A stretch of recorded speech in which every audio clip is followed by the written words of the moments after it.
আজকের রেসিপি ঢেঁড়স আলু আর ওই মাছ দিয়ে একটা তরকারি বানাবো। মাছটা আজকের নয়, মাছটা আমি ভেজে রেখেছিলাম, কালকার মাছ। তার জন্য আমি ঢেঁড়স আলু দিয়ে একটা তরকারি বানিয়ে নিচ্ছি। মাছটাকে আর একবার আমি ভেজে নিচ্ছি, বাসি মাছ ছিল তো ওই জন্য ভেজে নিলাম। ফোড়ন দিয়ে দিলাম। ফোড়নটা হয়ে গেলে পেঁয়াজ দিয়ে দিলাম। পেঁয়াজটাকে আমি একটু ভেজে নেব। কুচনো পেঁয়াজ দিয়েছিলাম আর একটু বাটা পেঁয়াজ দিয়ে দিলাম। পেঁয়াজটাকে আমি একটু বেটে এনেছিলাম, মাখা মাখা তরকারি করবো তো তার জন্য।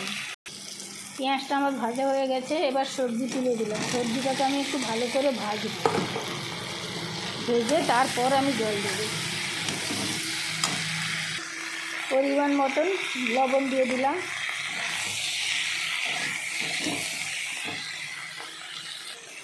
সুন্দর করে সবজিটাকে আমি ভেজে নিলাম। এরপর এক এক করে আমি মশলা দিয়ে দেবো। এই যে মশলা দিয়ে দিলাম। মশলা দিয়ে আর একটু কষবো, এখনও ভাজা ঠিক হয়নি, আর একটু ভাজবো আমি সবজিটাকে, তারপর জল দেবো।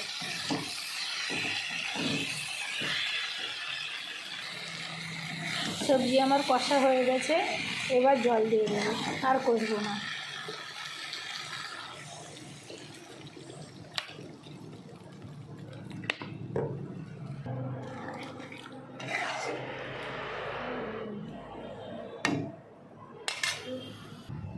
আমি আমার মতন করে রান্না করেছি, তোমরাও এইভাবে একবার রান্না করে দেখবে কেমন লাগে। দিদিভাইদের বলছি।